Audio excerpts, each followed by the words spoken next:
तो last lecture में हम लोगों ने जो पढ़ा था गॉस लॉ का स्टेटमेंट डिस्कस किया था। इससे पहले हम लोगों ने डिस्कस किया था इलेक्ट्रिक फ्लक्स।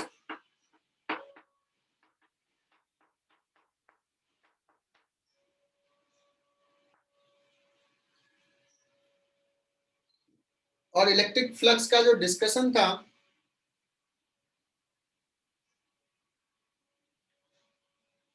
डेफिनेशन था बच्चों, किसी सरफेस से, जैसे सपोज यहाँ पे एक ds सरफेस एरिया है, ds वेक्टर, इस पॉइंट पे इलेक्ट्रिक फील्ड E है, तो flux through this surface is E dot ds.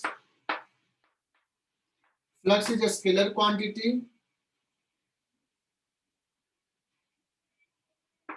और फ्लक्स एक्चुअली में क्या था, measurements of number of field lines crossing through the area. जैसे ये फील्ड लाइन दिखाते हैं, इलेक्ट्रिक फील्ड ऐसा है और ये एरिया है, तो ये क्रॉस कर रहा है तो इसके कॉरस्पॉन्डिंग फ्लक्स है। गॉस लॉ का स्टेटमेंट क्या था बच्चों? गॉस लॉ का स्टेटमेंट था कि सिस्टम में बहुत सारे चार्जेज हैं, Q1, Q2, Q3, बहुत सारे चार्जेज हैं। If we consider a Gaussian surface, if we consider a Gaussian surface, तो ये सरफेस से फ्लक्स, गॉसियन सरफेस हमेशा क्लोज होगा,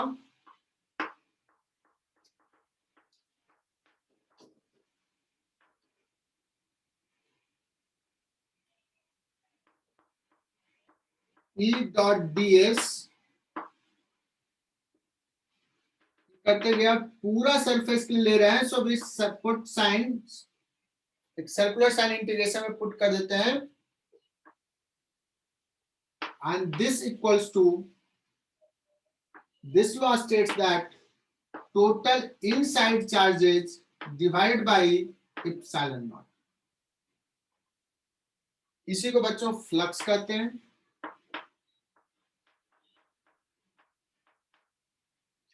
so for this particular case, इस सरफेस के लिए अगर लिखेंगे तो Q इनसाइड कितना हो जाएगा, यहाँ पे Q3 जो है बाहर है, Q1 Q2 अंदर है,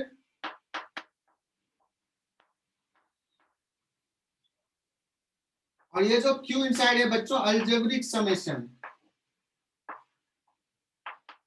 अलजेब्रिक समेशन ऑफ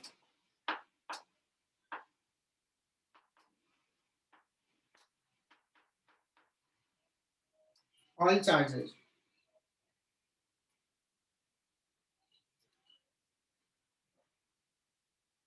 ठीक है,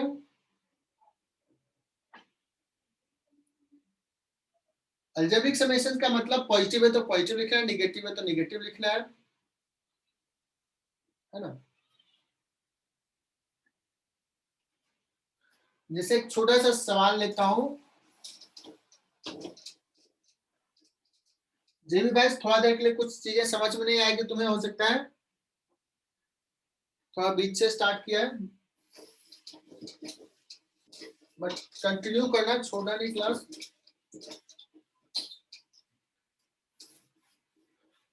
बच्चों एक चार्ज ले लिया +Q, एक चार्ज ले लिया -2Q, एक चार्ज ले लिया 4Q, और एक गॉसियन सरफेस ये लिया, this is one Gaussian surface, that is E dot ds through the Gaussian surface 1 कितना हो जाएगा,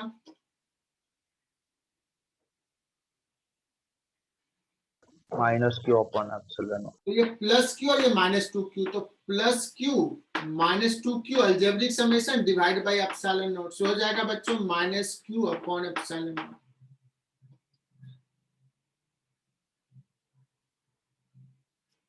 अगर एक दूसरा लेते हैं बच्चों की, सपोज ऐसा गॉसियन सरफेस लिया, ये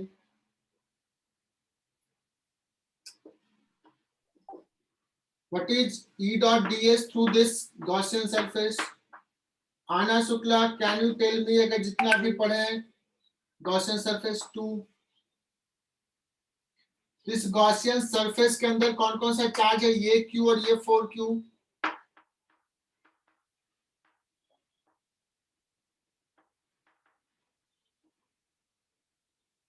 अगर एक गॉसियन सरफेस ऐसा है बच्चों, ये 3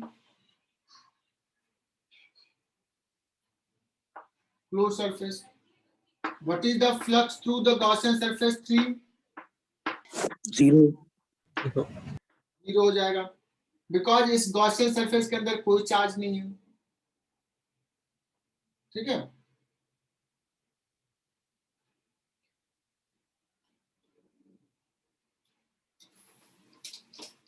ये कंसेप्ट हमने लास्ट क्लास में यहाँ तक डिस्कस किया था, सारे बच्चे लिख लेंगे।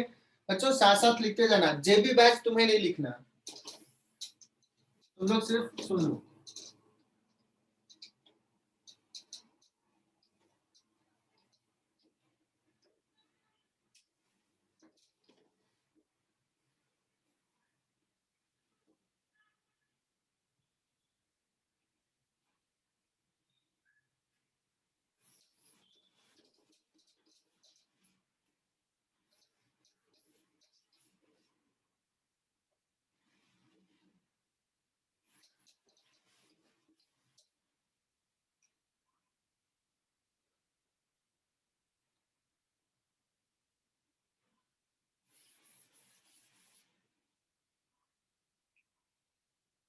बच्चों ऐसा क्यों होता है वो भी बताता हूं।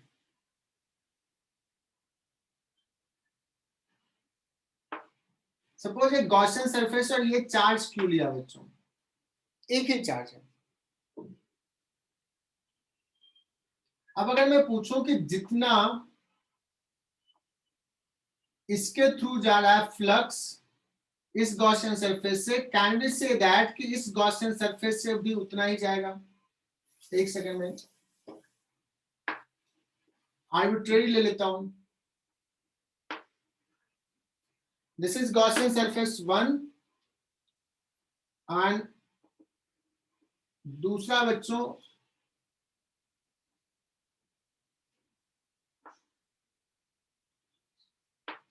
ये गॉसियन सरफेस 2 हो गया।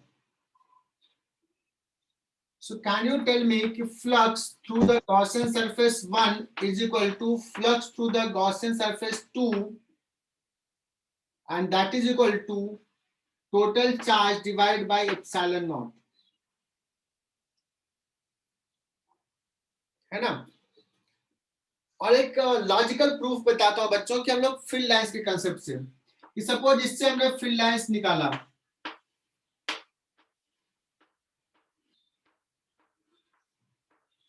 ऐसे फील्ड लाइंस ड्रॉ किया बच्चों, जितना ड्रॉ करना है। अब देखो ये तुम्हें ये बता देगा कि जितना फील्ड लाइंस इस एरिया को सरफेस को क्रॉस कर रहा है उतना ही फील्ड लाइंस इसको क्रॉस कर रहा है, या कोई भी आर्बिट्ररी शेप ले but it is close, it should be close, इसलिए फ्लक्स दोनों से सेम है। आई बात समझ में? उतने ही फील्ड लाइंस क्रॉस कर रहा है। रीजन इज कि जब हम लोग फील्ड लाइंस का कंसेप्ट पढ़े थे बच्चों, तो मैंने कहा था कि अगर एक फील्ड लाइंस बाहर निकला है so it will extends up to infinity या किसी नेगेटिव चार्ज पे टर्मिनेट करेगा। सो अब बताना कि अगर एक कोई चार्ज गॉसियन सरफेस और चार्ज यहाँ है बच्चों, अब गॉस लॉ कह रहा है कि जो फ्लक्स होता है गॉसियन सरफेस से वो सिर्फ इनसाइड चार्ज पर डिपेंड करता है, आउटसाइड चार्ज पर डिपेंड नहीं करता है। यार आज तो गजब हो गया, 99, सिर्फ एक बच्चा और अलाउ हो सकता है, 100 का स्ट्रेंथ है। ऐसे कैसे, इतने बच्चे हैं हमारे पास, क्या बात है।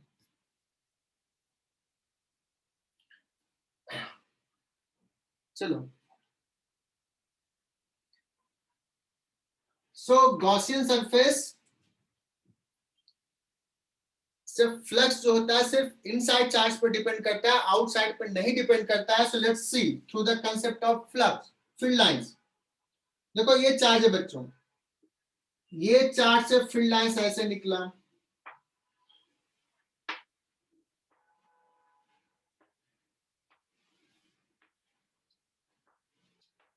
ऐसे बहुत सारे फील्ड लाइंस, सब ड्रॉ नहीं कर रहा हूं। मैं ये दिखाना चाह रहा हूं बच्चों कि यहाँ पे देखना, ये गॉसियन सरफेस है, ये चार्ज आउटसाइड है, तो जो फील्ड लाइंस इसको इंटरसेक्ट करा, इन कर रहा बच्चों, वो बाहर भी जा रहा है, जो इन कर रहा है वो बाहर भी जा रहा है।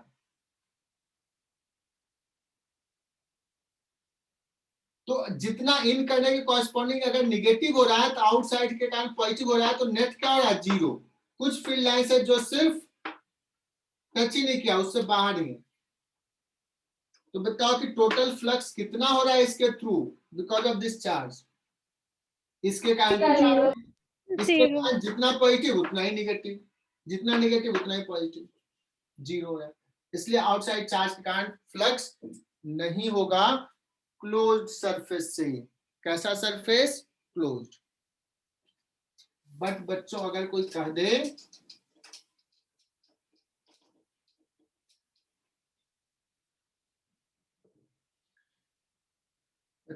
दे कि हमारा सरफेस जो है ना वो हॉलो हेमिस्फीयर है,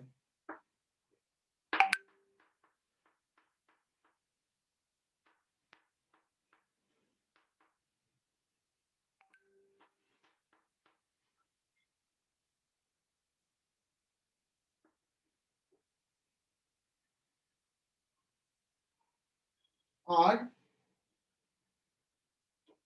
ये हॉलो हेमिस्फीयर है बच्चों, तो एरिया कौन सा है, सिर्फ ये कर्व्ड सरफेस है, ये नहीं है। क्या इस Q1 चार्ज के कारण कोई फ्लक्स एसोसिएटेड होगा इससे? No. Not close, not closed surface. Is there flux associated with this hollow hemisphere? हाँ। यस, होगा। इससे कुछ फील्ड लाइंस ऐसा होगा, कुछ फील्ड लाइंस ऐसा होगा, कुछ फील्ड लाइंस ऐसा होगा। बच्चों ये फील्ड लाइन के कारण इससे फ्लक्स एसोसिएटेड नहीं है, इस फील्ड लाइंस के कारण भी एसोसिएटेड नहीं है, बट इस फील्ड लाइंस के कारण एसोसिएटेड है बिकॉज ये इन कर रहा है, बट सरफेस बच्चों सिर्फ यही वाला है, ये तो है नहीं, तो सिर्फ इन किया है। ये नीचे नहीं है बच्चों, ये हॉलो हेमिस्फीयर है, बॉटम ओपन है। एक बॉल ले लो जो अंदर से खाली रहता है, उसको हाफ कट कर दो, तो यही है, तो ये खाली है, तो सिर्फ इन क्या बच्चों, इसके थ्रू फ्लक्स है। कैसा फ्लक्स होगा इस केस में बच्चों, इन कर रहा है नेगेटिव। बच्चों, हम लोगों ने बताया था निगेटिव होगा बिकॉज एरिया वेक्टर ये लेंगे और ये इन करा, तो ई डॉट डीएस जो एंगल होगा वो ऑब्ट्यूस एंगल होगा, तो निगेटिव होगा, तो इन करने का कारण होता है निगेटिव। चलो बच्चों यहां पे एक ले लेते हैं चार्ज क्यू नॉट। चार्ज कहां प्लेस्ड है, सेंटर पे। अब अगर पूछा जाए what is flux through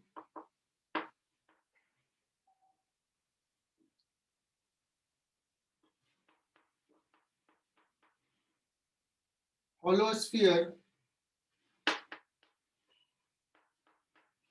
due to Q naught placed at center।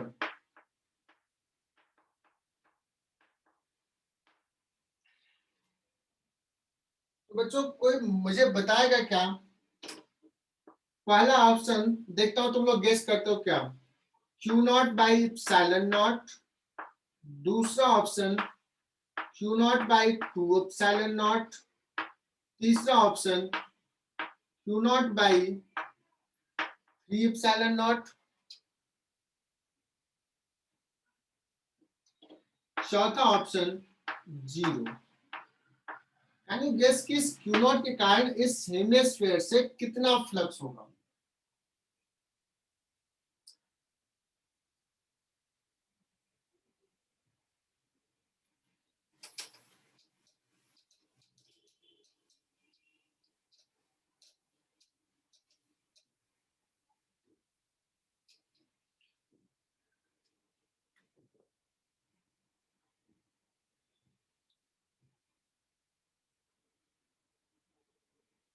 बहुत सारे बच्चों ने कहा 2, एकदम सही जवाब है 2। तो बच्चों ध्यान से देखना है, ये टेक्निक समझना, understand this technique. Gauss law use करना है मुझे। मैं क्या करता हूं, ये जैसा हेमिस्फीयर है ना, एक आइडेंटिकल हेमिस्फीयर ना यहाँ पे ज्वाइन कर देता हूं, ऐसे आइडेंटिकल। तो ये बच्चों क्लोज हो गया। और इसके अगर φ1 फ्लक्स है, इसके थ्रू φ2 है बच्चों, तो क्या आप बता सकते हैं कि φ1 इक्वल टू φ2 होगा? क्योंकि जैसा इस पॉइंट के लिए ये हेमिस्फीयर है, वैसा ही एग्जैक्टली ये हेमिस्फीयर है, आइडेंटिकल है।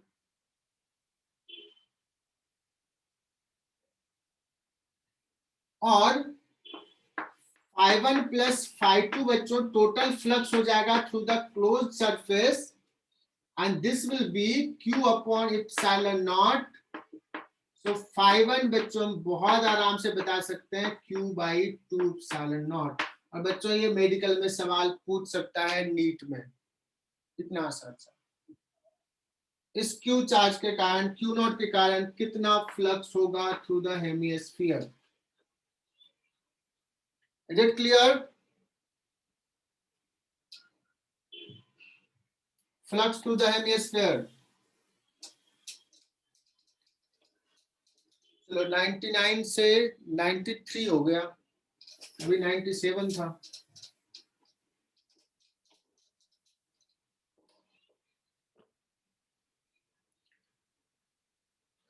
तो आगे बढ़ते हैं। बहुत ही इंपॉर्टेंट सवाल नीट के लिए, बच्चों याद कर लेना ये। बच्चों एक क्यूब बना लो।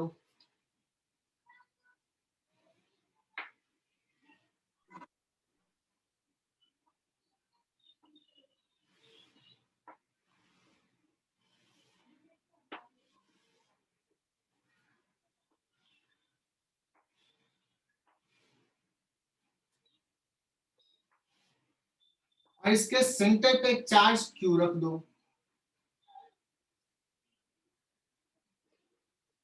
नाम देते हैं बच्चों ए बी सी डी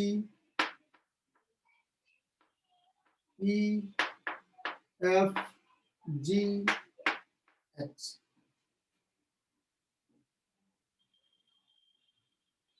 अगर किसी से मैं पूछूं बच्चों कि इस क्यू चार्ज के कारण what is flux through the cube,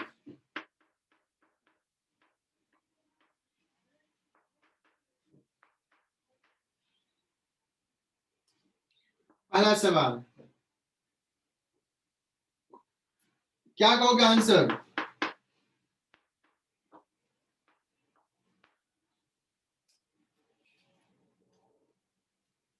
Q by epsilon not. मैं बच्चों पूछूंगा दूसरा सवाल जो नीट में जेडबलई मेन में, एडवांस में तो नहीं पूछेगा इतना सा, जेडबलई मेन में आएगा, बहुत ही फेमस सवाल। Flux through face A B C D, इस फेस के थ्रू कितना फ्लक्स होगा?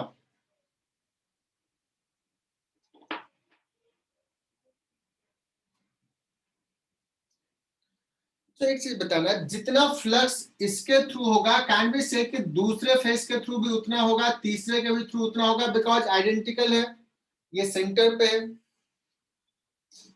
प्रथमेश ने बहुत सही आंसर बताया, q/6 टोटल फ्लक्स जो है क्यू बाई एप्सिलॉन नॉट है, और ये 1 2 3 4 है, सभी से आइडेंटिकल है, इसलिए हो जाएगा 1/6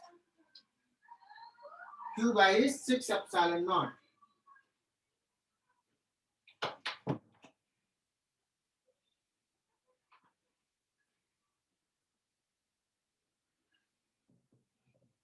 बच्चों सोचो कि आज का क्लास में ये सीख लिया ना, तो आज का क्लास तुम्हारे लिए सफल रहा, बिकॉज किसी न किसी एग्जाम में तो ये आ जाएगा।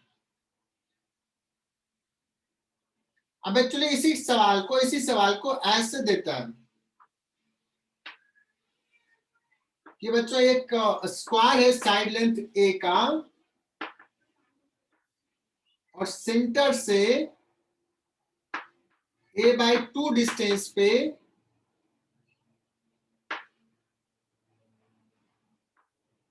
a/2 डिस्टेंस पे चार्ज q है, find the flux through this face. तो कैन यू से कि सर ये तो यही सवाल है, बिकॉज ये भी सेंटर से कितना डिस्टेंस है a/2, ये हो जाएगा a। Is it clear?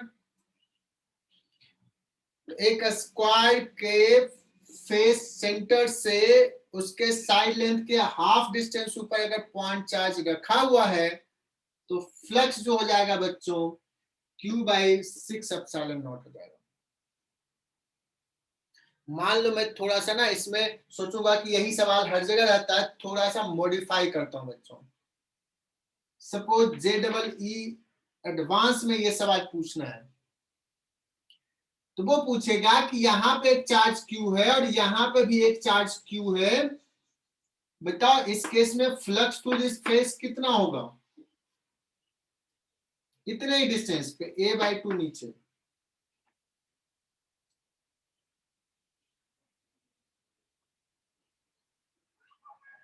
उतने होगा।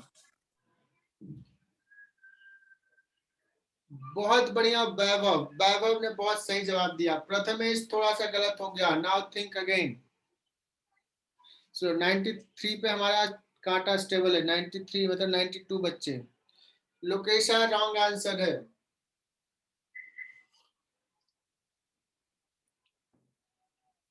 अच्छा बच्चों, यहां से जो फील्ड लाइंस निकला वो कैसे होगा, ये फेस ले रहे हैं ना, तो ऐसे फील्ड लाइंस ऐसे कट कर रहा है, ऐसे ऐसे। और अगर यहाँ पे ऐसे बाहर निकला तो यहाँ पे चार्ज लेने इसके कारण तो फील्ड लाइंस इधर जाएगा, तो इसके कारण इधर कट करा, इसके कारण उधर कट करा, अपोजिट डायरेक्शन में। तो इसका फ्लक्स अगर पॉजिटिव लेंगे तो इसका फ्लक्स क्या होगा बच्चों, निगेटिव होगा। सो टोटल फ्लक्स जो हो जाएगा इस केस में 0 हो जाएगा।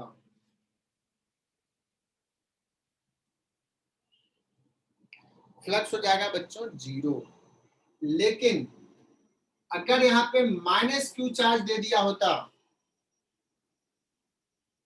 तो प्रथमेश तुम्हारा आंसर सही हो जाता।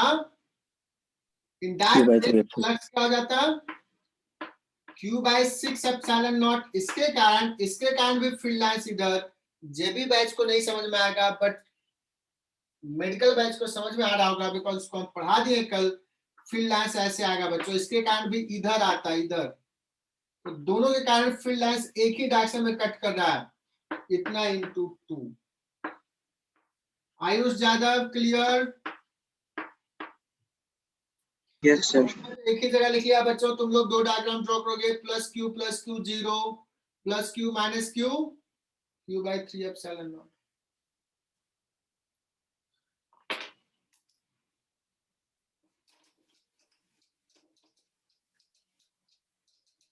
बच्चों बड़ा फेमस सवाल, ये थोड़ा ट्रिकी सवाल, ये जेईई एडवांस में पूछ सकता है।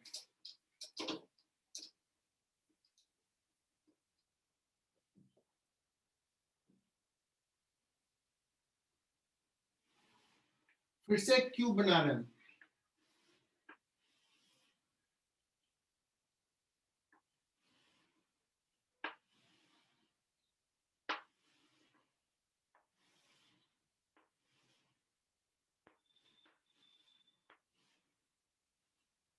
क्यूब अच्छा नहीं बना है।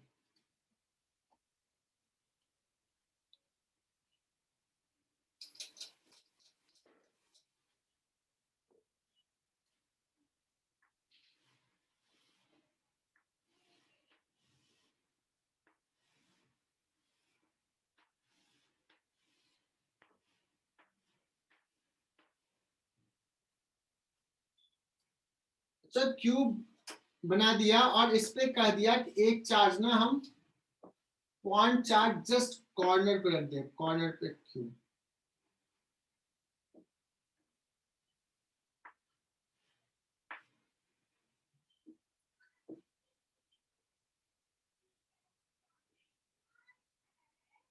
और और कुछ नाम देता हूं बच्चों, ए बी सी डी है, ई एफ जी,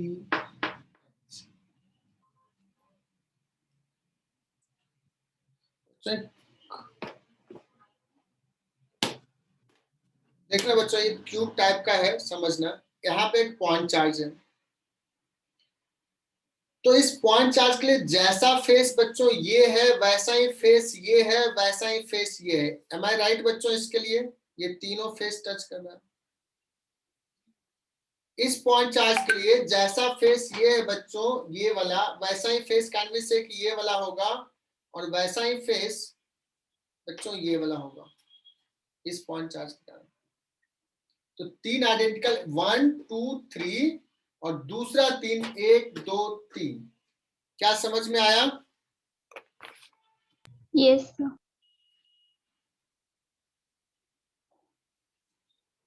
बच्चों इससे जो क्यू चार्ज है, जैसे ये बोर्ड का प्लेन ले लेता हूं मैं, बोर्ड का प्लेन है ये, एक फेस ये, यहाँ पे चार्ज क्यू है, तो फील्ड लाइंस जो निकलेगा बच्चों, या तो ऐसे जाएगा या तो फील्ड लाइंस ऐसे जाएगा।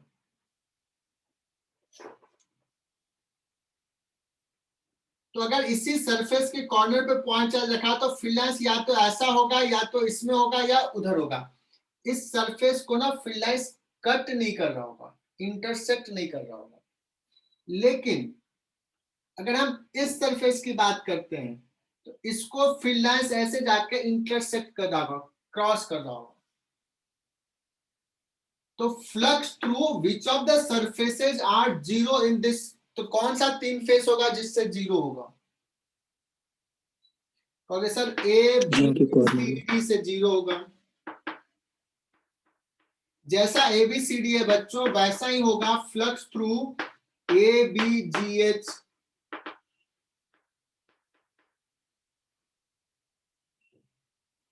वैसा ही फ्लक्स होगा बच्चों, फ्लक्स थ्रू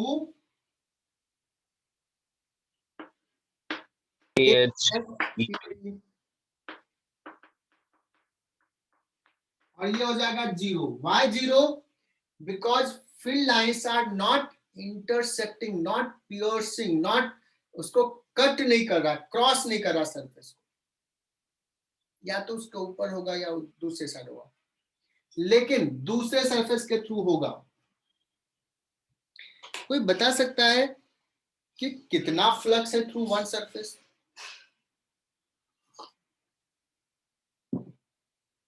बच्चों जेबी बैच भी ध्यान से सुनना, वहां पे ज्यादा समझ में आएगा। 5 ABCD, सॉरी ABCD तो कर ही लिया, कौन सा ले लो बच्चों? BCFG, ये दूर वाला। फिर कौन सा हो जाएगा? CDEF, और कौन सा हो जाएगा? EFGH,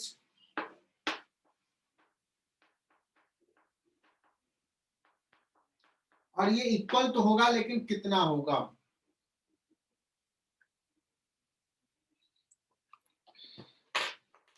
तो अब सारे बच्चे ध्यान से सुनना, ये कितना होगा निकालना है। मतलब ऐसे सोचो कि मुझे निकालना है सबसे पहले फ्लक्स थ्रू द क्यूब, अगर चार्ज कॉर्नर पे रखा हुआ है तो, है ना? तो उसका आइडिया बताता हूं बच्चों। ये हमारा एक क्यूब है, यहां पे चार्ज है बच्चों। मैं क्या करता हूं, एक क्यूब इधर रख दिया, एक यहां रख दिया, एक यहां रख दिया, 1 2 3, 3 और रख दिया, मतलब टोटल चार्ज हो गया। 4 क्यूब है, और उसके बॉटम सरफेस जो बड़ा सा बन रहा है उसके बीच में है, और 4 ऐसा ही और नीचे जोड़ दिया, मतलब टोटल नंबर ऑफ क्यूब कैसा कर दिया, कितने? 8। मतलब ये अब बड़ा सा जो बन गया स्ट्रक्चर, वो भी एक क्यूब है, बट इसका साइड लेंथ A, तो दूसरा जो बड़ा वाला उसका साइड लेंथ 2a 2a। अच्छा बच्चों, जैसा क्यूब इस पॉइंट के लिए जैसा ये है वैसा ये वाला है क्या, वैसा ये वाला है क्या, वैसा ये सारा आइडेंटिकल है? Yes. हाँ अब बच्चों अगर मैं पूछूं कि ये बड़ा वाला क्यूब 2a साइड लेंथ के क्यूब से what is total flux through this charge cube, okay sir, cube by epsilon not. तो एक क्यूब से कितना फ्लक्स होगा? Divided by 8 divided by 8। Snehal Mahajan ने बहुत सही बताए। तो फ्लक्स थ्रू दिस क्यूब बच्चों हो जाएगा Q by 8 epsilon not. Is it clear? Flux through the cube. इस क्यूब में बच्चों 3 फेसेज हैं जिससे फ्लक्स 0 है, बचा 3 और तीनों से आइडेंटिकल है। तो कितना हो जाएगा बच्चों इसका फ्लक्स एक फेज से? 3q upon 8. Q by 24. By 8 epsilon not का 1/3। बहुत सही बच्चों, आज बता दिया Q बाई 24 एप्सिलॉन नॉट। आज हम लोगों ने बहुत सारी चीजें सीख लिया। इतना सीख लिया तो इसमें से कोई भी सवाल आ सकता है, तो एकदम ध्यान रखना। वैभव ने कहा सर नहीं समझा। कौन सा पॉइंट नहीं समझा वैभव?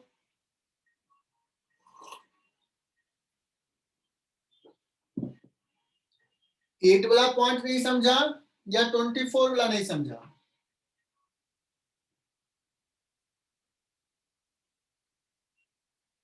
एट वाला नहीं समझा। यहाँ पे एक क्यूब रखा मैंने, देखो फिर से मेरे पास अब 8 क्यूब तो है नहीं बच्चों, एक क्यूब रखा, यहाँ पे एक चार्ज है यहाँ पे। अब ऐसा ही एक यहाँ रख दिया, ऐसा ही एक यहाँ रख दिया, यहाँ रख दिया, 4 रख दिया। तो ये चारों को मिला के जो नीचे का फेस बन रहा है उसके सेंटर पे है, और 4 नीचे से जोड़ दिया, और वैसा ही तो ये 8 क्यूब के सेंटर पे है बच्चों। ये कॉर्नर 8 क्यूब का सेंटर हो जाएगा। 8 क्यूब से जो क्यूब बना है, बड़ा वाला cube, single cube 2a side length का। तो जितना फ्लक्स इस क्यूब से होगा बच्चों उतना ही इससे होगा, उतना ही इससे, हर से सेम सेम होगा। एक से क्यू अप टोटल है Q upon eight epsilon not, एक से हो जाएगा 1/8। Where is the problem?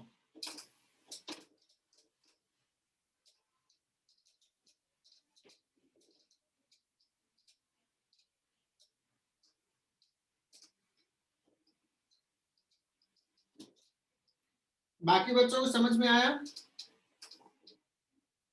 Yes, sir. Yes sir Atharva Pareek, Ashwin? Yes sir. ठीक है।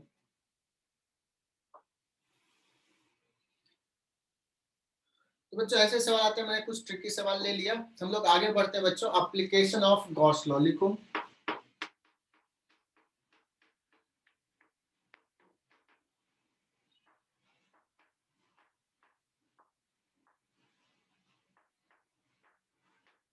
एक आध सवाल और ले लूं क्या?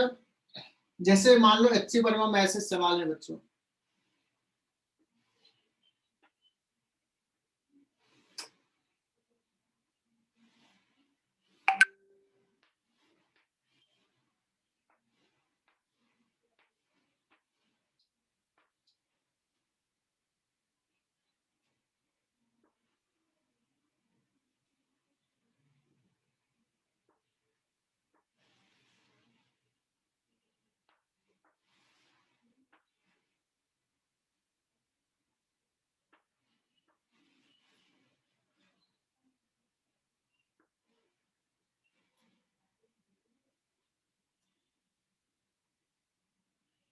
बच्चों एक सोचो, ये Gaussian surface imaginary surface cube है और एक रॉड है जिसका लेंथ ए है और इसका साइड लेंथ भी बच्चों ए है, और इस पे टोटल चार्ज क्यू डिस्ट्रीब्यूटेड है,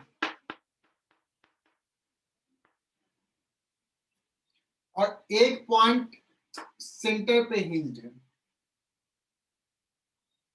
और इसके अबाउट ये ना फ्रीली रोटेट कर सकता है।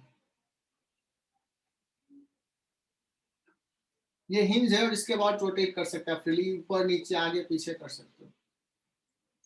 बच्चों अभी अगर मैं पूछा जाए कोई पर्टिकुलर ओरिएंटेशन में what is minimum flux through the cube, minimum flux through the cube, total charge cube distributed है बच्चों, समझ रहे? थोड़ा सा मैंने सवाल को ट्विस्ट कर दिया।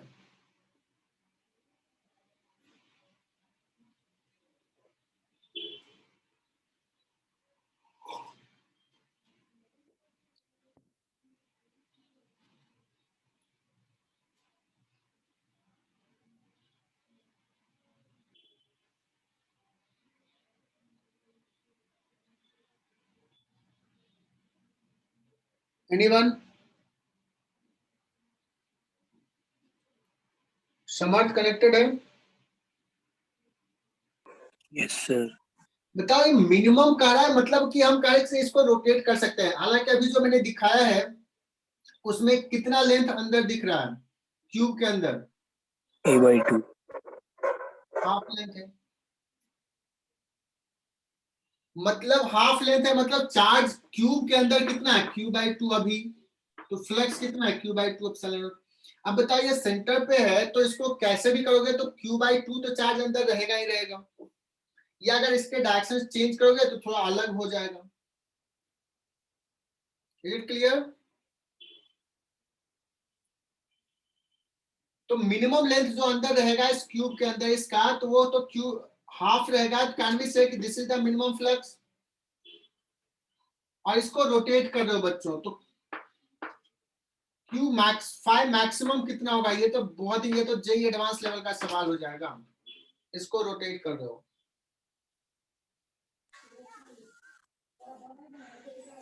q/√2 मुझे कोई एक चीज बताना कि अगर एक क्यूब है बच्चों साइड लेंथ ए का, तो बच्चों फेस डायगोनल नहीं बॉडी डायगोनल कितना होता है? √3a √3 है, सबको पता है बॉडी डायगोनल इज √3a। तो बच्चों अगर सेंटर से हम यहां से मिला दिए इस डायगोनल को, सेंटर से इस डायगोनल को अगर मिला दिया, कोई भी डायगोनल को, बॉडी डायगोनल ही हो जाएगा, तो ये कितना हो जाएगा? √3a/2। एम आई राइट? तो अगर यस इसको सर। घुमाते घुमाते हम रॉड को ऐसे ले लिया बच्चों, उस केस में रॉड का मैक्सिमम लेंथ क्यूब के अंदर होगा।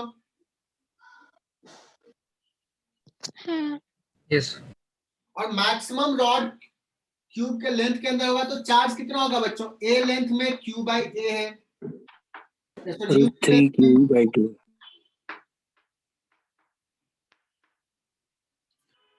तो √3q/2 एप्सिलॉन नॉट होगा कि नहीं बच्चों? Yes sir. यस आ जाएगा √3q/2 एप्सिलॉन नॉट। क्या मस्त सवाल है कि नहीं है? अब ऐसे बन गया है ना? ये थोड़ा सोचना था बच्चों, ये बॉडी डायगोनल है। और बताता हूं मैं, अगर एक ऑप्शंस दिया रहेगा √2q/ε0, सॉरी, तो मैक्सिमम बच्चे ये वाला पुट करना चाहेंगे।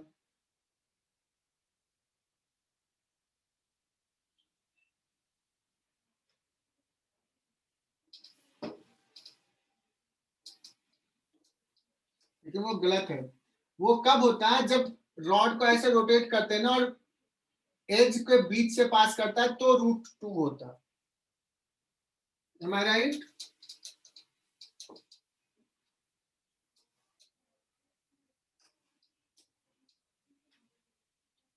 चलो बच्चों हम लोग आगे बढ़ रहे हैं। एक अच्छा सा सवाल ले लिया इस पे।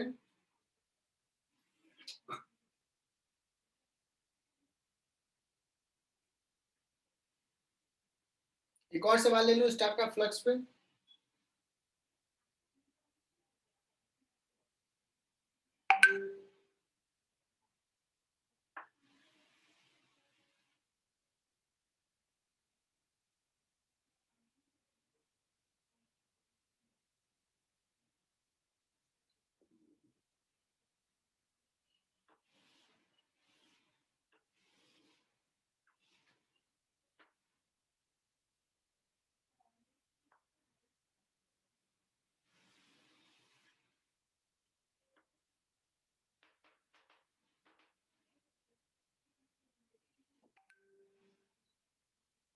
अच्छे से डायग्राम ड्रॉ नहीं हो पा रहा।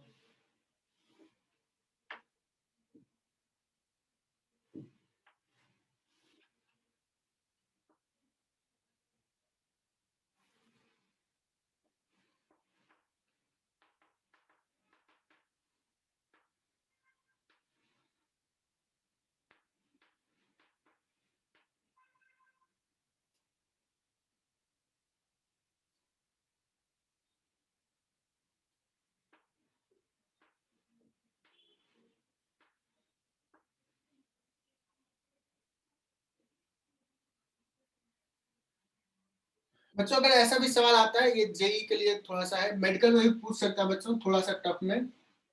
एक ना गॉसियन सरफेस है, spherical Gaussian surface, and this is infinite charge plane, जिसका चार्ज डेंसिटी है बच्चों सिग्मा।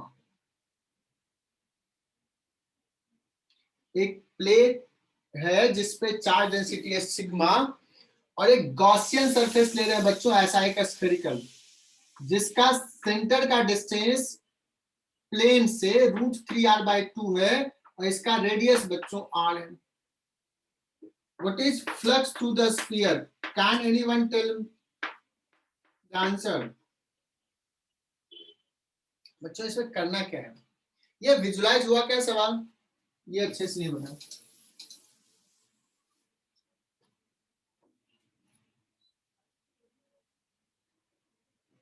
बच्चों विजुलाइज हुआ क्या? क्या है ये?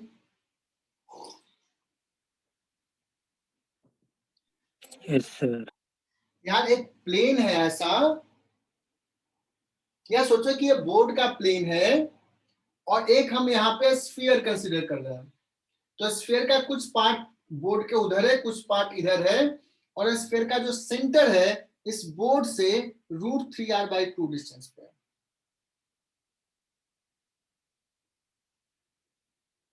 तो ये स्फीयर से कितना फ्लक्स होगा? तो हमें करना क्या है बच्चों? हमें करना है कि what is q inside divided by epsilon not. q Pi r inside square by 4 into q by epsilon. तो कहोगे सर सिंपल सा है, आपने सिर्फ इसका ना रेडियस निकाल दो कि ये, अगर मान लो मैं कहूं कि ये बोर्ड का प्लेन है, तो कितना पार्ट r/2. स्फीयर के अंदर है, मतलब ये वाला रेडियस कितना है। और ये इनफाइनाइट सीट है बच्चों, इनफाइनाइट, तो ये सर्कुलर ऐसे कट कर रहा होगा। कहोगे सर ये रेडियस जो हो जाएगा ना वो कितना हो जाएगा? r/2. r/2 हो रहा, this is r, this is √3r/2, तो ये निकाल लोगे। तो उसने कहा सर r/2, मैं बात मान लेता हूं। So Priya Patil, can you tell me how much charge inside this Gaussian surface? बच्चों ये डिस्टेंस है √3r/2, ये डिस्टेंस है r, तो this square minus this square का रूट कर दोगे तो ये आ जाएगा, तो जाएगा sigma into pi r square. पाई r/2 का स्क्वायर ना, हाँ स्मॉल r का स्क्वायर मतलब r/2 का square into divide by epsilon. Rohit भाई ये क्लियर हुआ? निकुंज कोंकणी, तो बच्चों ये मेडिकल लेवल के लिए टफ है, जेई लेवल के लिए है ये सवाल।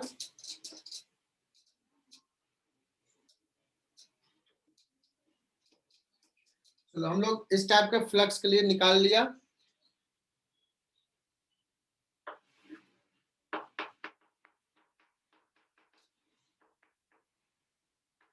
एप्लीकेशन, गॉस लॉ का एप्लीकेशन, तो सवाल तो इस पे फ्लक्स पे पूछेगा ही, लेकिन हमारे लिए यूजफुल कब है, इससे हमें क्या फायदा है बच्चों? सो हम लोग इसके थ्रू निकाल सकते हैं electric field. We can find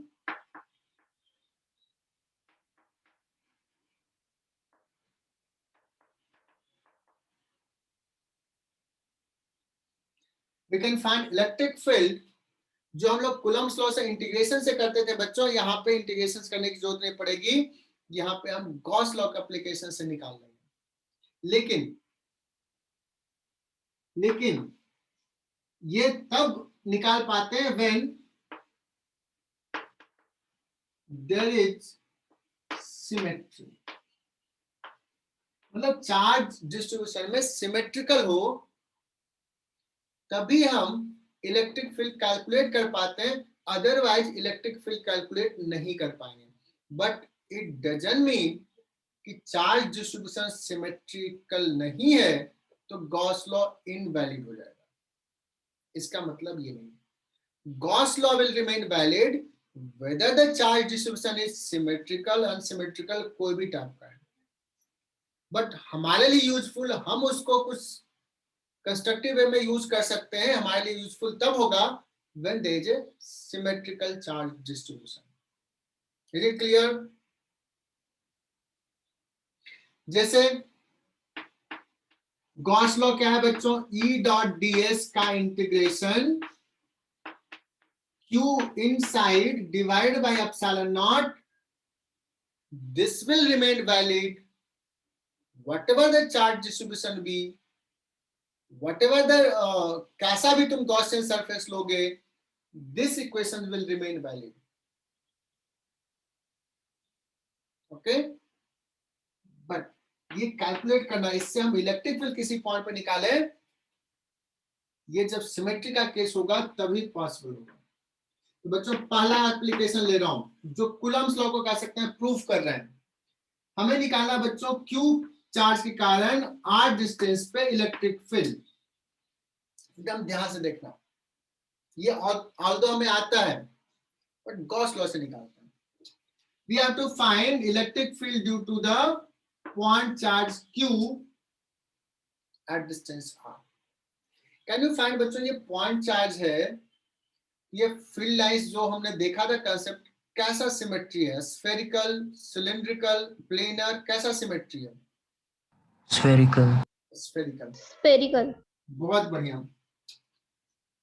बच्चों, क्यू चार्ज को लेकर, आर डिस्टेंस को लेकर के, क्यू को सेंटर लेके गॉसियन सरफेस ड्रॉ करता है।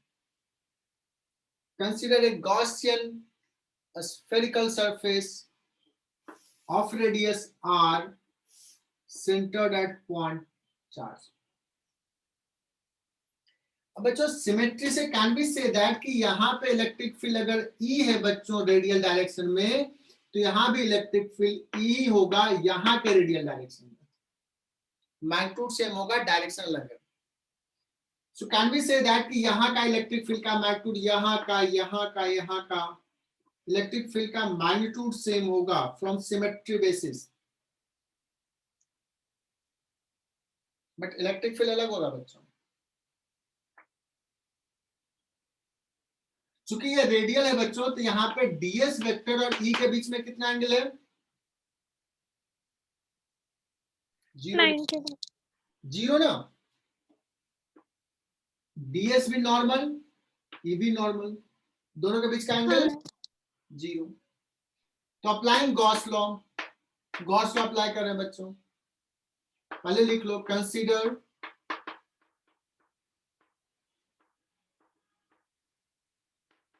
गॉसियन सरफेस कैसा है? स्फेरिकल। और कैसा है? Centred at the point charge.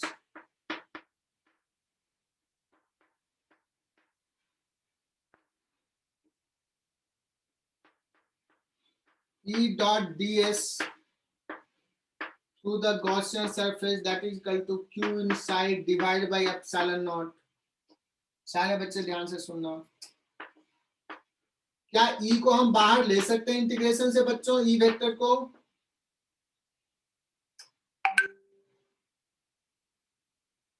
ले सकते हैं? Constant. E वेक्टर को can we take E vector outside the integration? जीआर का कोई बच्चा बताओ, महक मोदी। बच्चों ई वेक्टर कांस्टेंट है या ई का मैग्नीट्यूड कांस्टेंट हर पॉइंट पे? Magnitude constant. And Magnitude. Magnitude. can we take E vector outside? Yes. No, sir. No. No, sir. No. E No. Vector constant नहीं है यार, ई को नहीं ले सकते हैं, तो ई को बाहर नहीं ले सकते हैं बच्चों। इसको क्या लिख लेते हैं? ई ds, इस पॉइंट का ई, इस पॉइंट का ds cos 0, that is equal to total charge कितना है बच्चों इनसाइड द गॉसियन सरफेस? सिर्फ q है, q बाय एप्सिलॉन नॉट। तो बच्चों बताना, क्या अब हम ई को बाहर ले सकते हैं? ई mag, Yes, sir. Yes, sir. देखो यही समझना है बच्चों, यही समझना है। टीचर का काम है यही समझाना है ना, कि क्यों नहीं ले सकते यहाँ पे, क्यों यहाँ पे ले सकते हैं। अब हो गया बच्चों ds।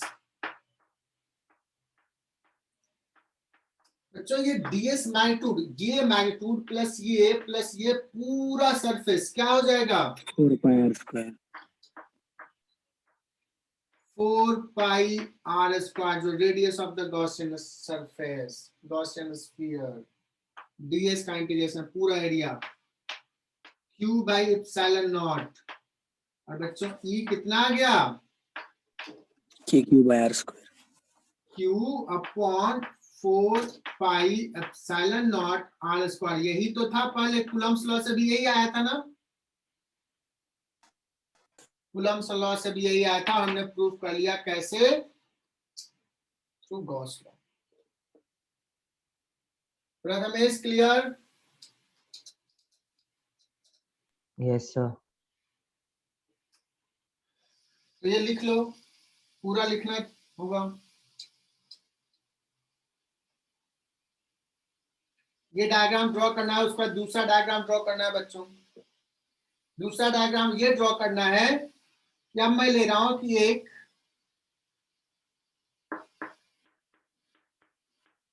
हॉलो स्फीयर ले रहा हूं और चार्ज बच्चों अब बता रहा हूं यूनिफॉर्म डिस्ट्रीब्यूशन है।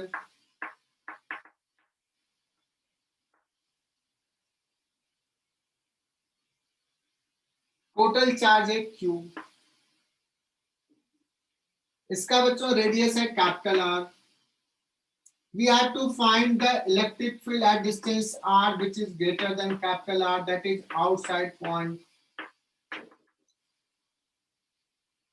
बच्चों अब तुम्हें डिसाइड करना है कि हमें यहाँ पे निकालना है R, तो हम गॉसियन सरफेस कैसा लें, सिलिंड्रिकल लें कि स्फेरिकल लें? Cylindrical. Cylindrical. अरे ये भी स्फीयर है यार, अभी भी स्फेरिकल डिस्ट्रीब्यूशन है ना, ऐसे ऐसे ऐसे ऐसे, am I right?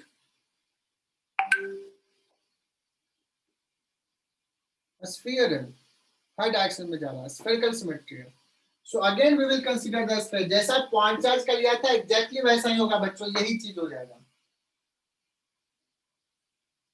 और यही रिजल्ट आ जाएगा। तो दोबारा भी यही लिख लो, कोई चेंजेस नहीं आएगा। टोटल चार्ज इनसाइड, बिकॉज ये यूनिफॉर्म है तो जैसा फील्ड यहाँ होगा वैसा ही यहाँ होगा, वैसा ही यहाँ होगा। ये सारे पॉइंट आइडेंटिकल्स हैं in terms of, if we consider magnitude of electric field, directions अलग अलग होंगे। बच्चों बस ये रिपीट कर दो और क्या, यही लिख लेना पूरा। लेकिन बच्चों अगर मैं पूछा जाए इनसाइड पॉइंट,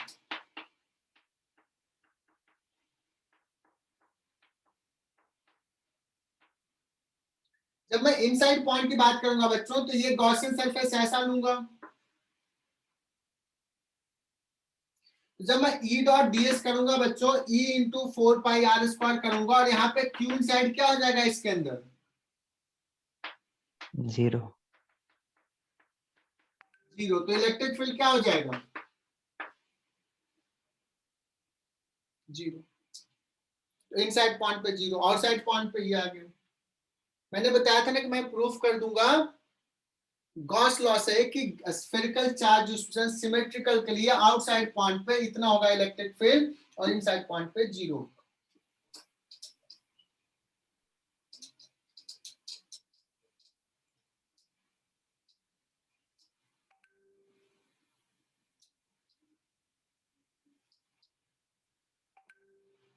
तो बच्चों दूसरा कर लिया, तीसरा एप्लीकेशन आ रहा है when charge is distributed uniformly in a volume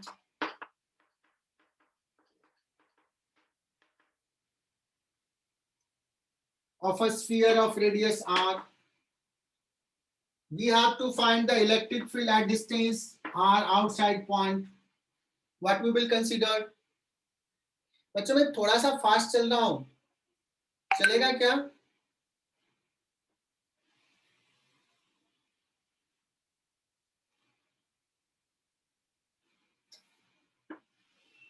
यहाँ के लिए यहाँ इलेक्ट्रिक फील्ड निकालना है, सिमिलर होगा बच्चों। टोटल चार्ज क्यू दिया हूं मैं यहाँ भी, क्यू के टर्म में। सो आउटसाइड पॉइंट पे ऑलरेडी रिजल्ट तुम्हें पता है, सबको पता है, जेबी बैच को भी पता है रिजल्ट क्या होता है।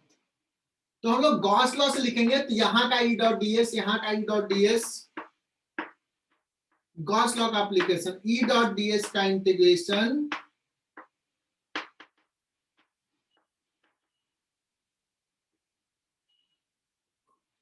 देखना एकदम से ध्यान से।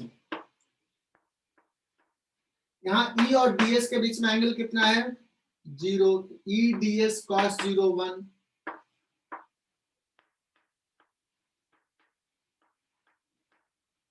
बच्चों ई बाहर, डी एस का इंटीग्रेशन 4 पाई कैपिटल आर या स्मॉल आर का स्क्वायर,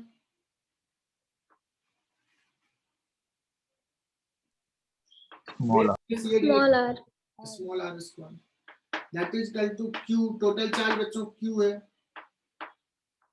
तो सिमिलर रिजल्ट आ गया, सेम ही चीज आ गया बच्चों, Q upon 4 pi epsilon not 1 upon R square.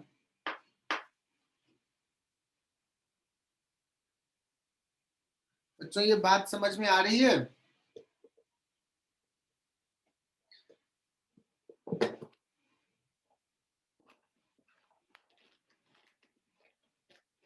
अगर मैं इनसाइड पॉइंट की अगर बात करूं, इनसाइड पॉइंट की बच्चों रेड कलर से मैं ड्रॉ कर रहा हूं, इनसाइड पॉइंट में गॉसियन सरफेस ऐसा लेंगे,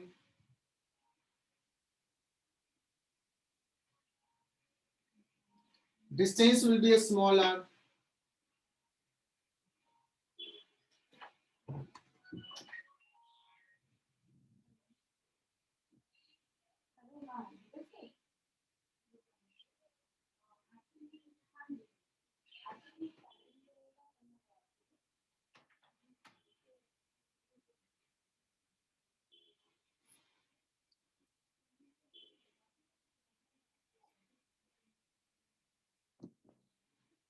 बहुत सारे मैसेजेस आए, उन्हें देखा भी नहीं।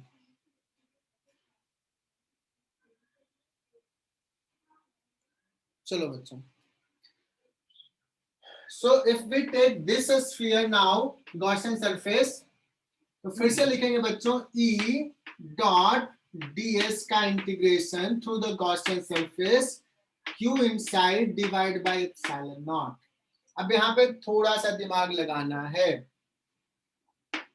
बच्चों, अभी भी जितना ई यहाँ पे उतना ही यहाँ पे, उतना ही यहाँ पे। सिमिलर लिखेंगे बच्चों ई इंटू डी का इंटीग्रेशन, डीएस वेक्टर नहीं, डीएस मैग्नीट्यूड का इंटीग्रेशन, क्यू इनसाइड, इसके अंदर कितना चार्ज है?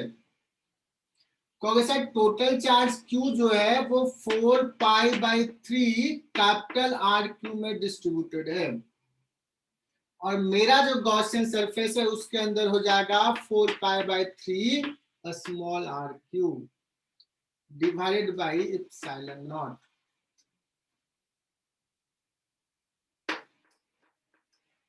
डीएस का इंटीग्रेशन क्या लिखूं बच्चों?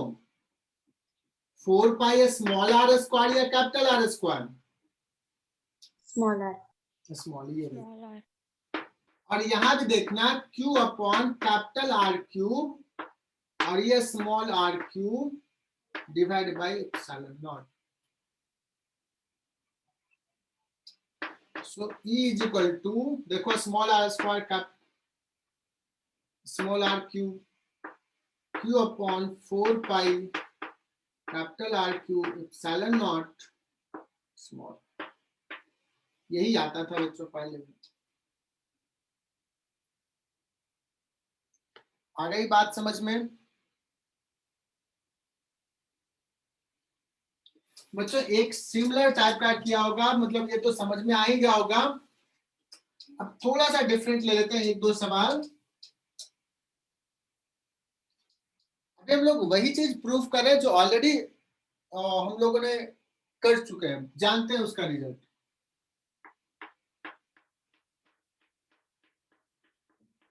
गॉस लॉ के एप्लीकेशन से बच्चों तुम्हारे बोर्ड के एग्जाम में ये डेरिवेशन पूछेगा, तुम कहोगे सर बोर्ड तो सर पढ़ाते नहीं है। बच्चों पूछेगा prove the electric field outside a spherical charge distribution कितना होगा बाय यूजिंग गॉस लॉ। तो you have to do all this things. ऐसे लिखोगे consider a Gaussian surface of radius r which is greater than capital R.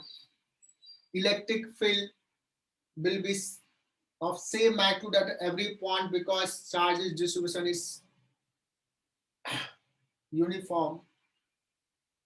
ऐसे पूरा point जो मैं बोल रहा हूं उसको लिखना है तुम्हें। बच्चे बोलते हैं सर हमें बोर्ड का पढ़ाया नहीं जाता।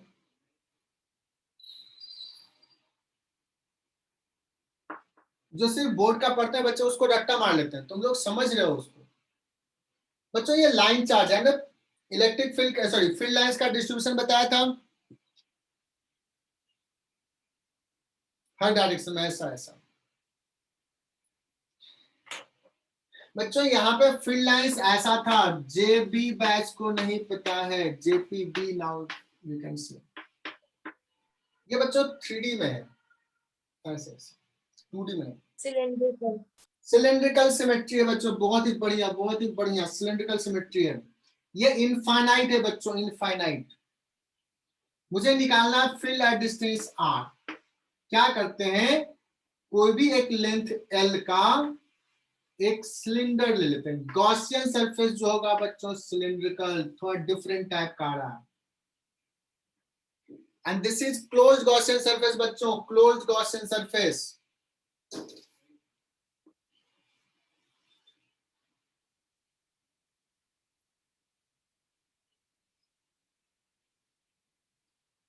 मुझे यहां पे इलेक्ट्रिक फील्ड क्या होगा ये निकालना है बच्चों। अगर यहाँ पे इलेक्ट्रिक फील्ड E है तो यहां भी कह सकते हैं कि E ही होगा सिमेट्री से, यहां भी E होगा, और ऐसे है तो यहां भी E इधर होगा। अगर यहाँ E है तो यहां भी E, यहां भी E, इस सरफेस के हर पॉइंट पे E। But what about this point, what about this point, this is different. यहाँ पे डिफरेंट होगा बच्चों, यहाँ पे डिफरेंट होगा, लेकिन होगा किधर, इधर होगा।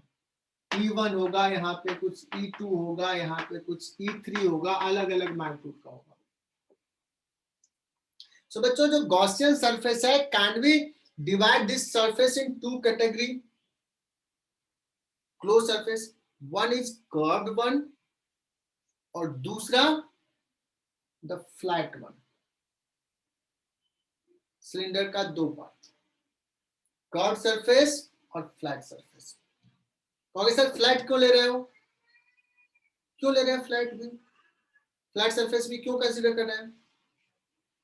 क्लोज्ड चाहिए। क्लोज्ड चाहिए, एकदम सही, एकदम सही, क्लोज्ड चाहिए।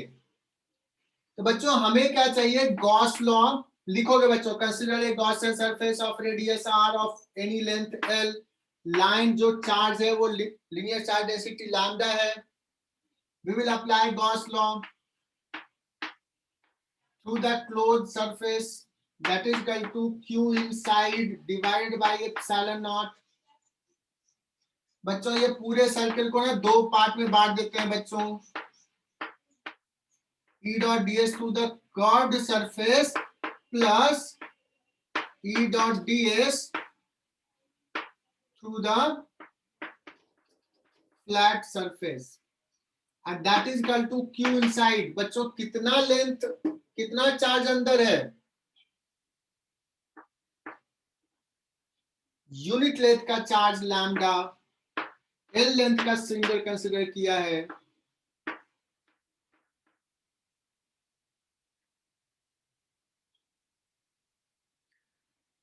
बच्चों कोई मुझे बता सकता है कि E dot ds through the flat surface ना जीरो होगा? कौन मुझे बताएगा कि क्यों जीरो है? उसको इंटरसेक्ट ही नहीं करेगा। इंटरसेक्ट ही नहीं करेगा, क्या बात है, बहुत ही बढ़िया, बहुत ही बढ़िया। और उसको थोड़ा और मैथमेटिकली बताएं तो बच्चों इलेक्ट्रिक फील्ड यहाँ पे इधर है और ds वेक्टर इसका इधर है, तो दोनों के बीच में एंगल कितना है? 90 डिग्री। समर्थ ने बहुत अच्छा बताया, कॉन्सेप्ट से बताया कि वो इंटरसेक्ट नहीं कर, दैट्स करेक्ट। और मैथमेटिकली देखेंगे तो ऐसे भी बोलेंगे E डॉट ds होता है बच्चों, अदरवाइज के बड़ा मुश्किल होता है बिकॉज यहाँ यहाँ यहाँ यहाँ का इलेक्ट्रिक फील्ड अलग अलग है। लेकिन अच्छी बात है क्या, 90 डिग्री है तो ये क्या हो जाएगा? जीरो। बचा बच्चों E डॉट ds। अब यहाँ का E और यहाँ का ds 90 डिग्री है बच्चों, तो E बाहर हो जाएगा और ds, सॉरी 90 नहीं, यहाँ पे जीरो है, यहाँ पे 90 है। cos 0 1 ds का इंटीग्रेशन, और ये बच्चों है curve surface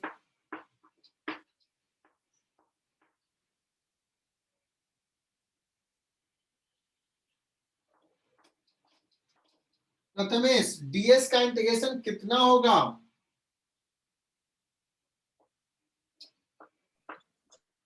2 pi r square.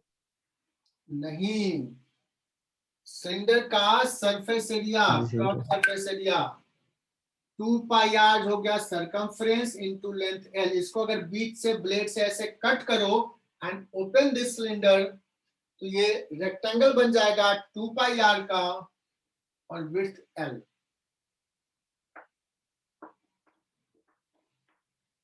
रिया कोठारे, क्या ये समझ में आया कैसे लिखा ये सरफेस एरिया? 10th में तो यही सब लिख के 100 100 में 100 लाते थे। Yes, sir.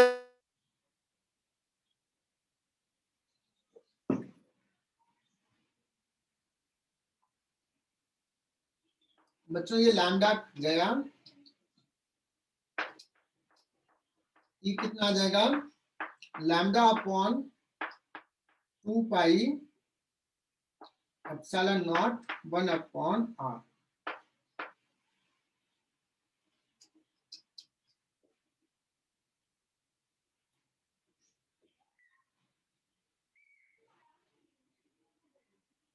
है ना? बस एक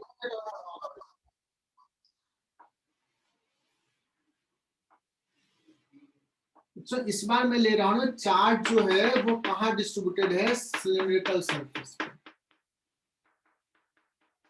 तो ये दो लाइन चार्ज नहीं है, ये कैसा है? सिलेंडर के सरफेस पे डिस्ट्रीब्यूटेड है।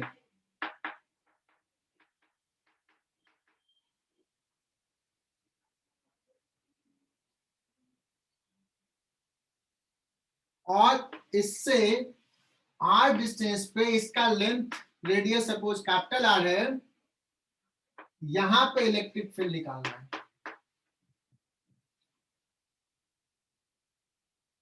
तो यहां भी कैसा कंसीडर करेंगे गॉसियन सरफेस? ये इनफाइनाइट लेंथ का, इनफाइनाइट लेंथ का।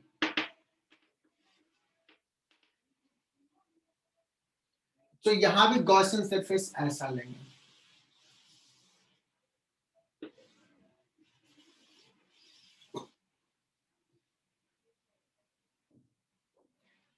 अब यहाँ पे दो चीजें दिया रहेगा, या तो दिया रहेगा सिलेंडर के यूनिट लेंथ पे लैम्डा चार्ज है, या इस पे दिया रहेगा कि सरफेस चार्ज डेंसिटी सिग्मा है। कोई भी तरीका दिया रहेगा। तो मैं अभी दे रहा हूं sigma surface charge density. What is the electric field here? Gaussian surface ये सिलेक्ट कर लेंगे। फिर से बच्चों ये टफ जा रहा होगा, आज का क्लास यहीं फिनिश कर देते हैं। E dot ds through the close surface, Q inside. बच्चों ये तुम लोग बता सकते हो।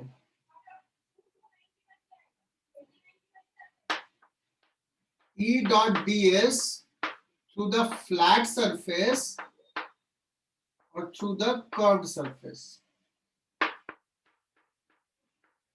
इसमें भी कौन सा जीरो हो जाएगा?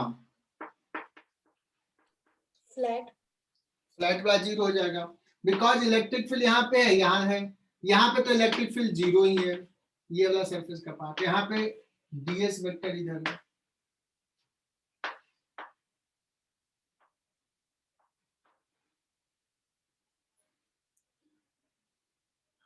क्यू इनसाइड को मुझे बता सकता है कि क्या होगा अगर इसका लेंथ बच्चों l है?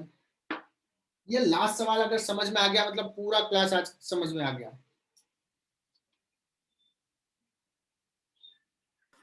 To pi R into L into sigma बहुत ही बढ़िया। डिवाइडेड तो बाय ये जो है इसका रेडियस r है, मुझे इसके अंदर चाहिए सिलेंडर के अंदर का चार्ज। तो ये सिलेंडर का सरफेस एरिया कितना है? 2 pi capital R, not small r। ये सरफेस, ये पूरा सरफेस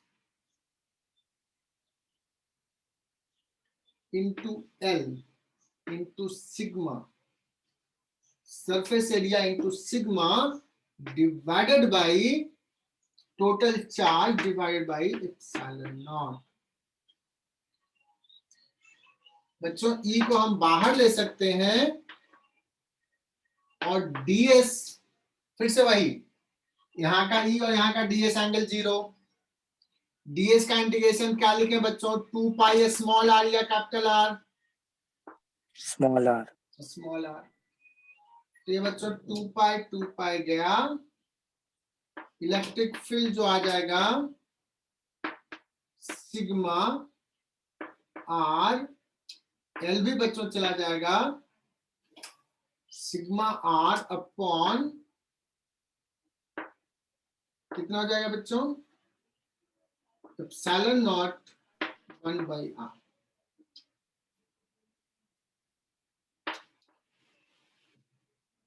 ठीक है।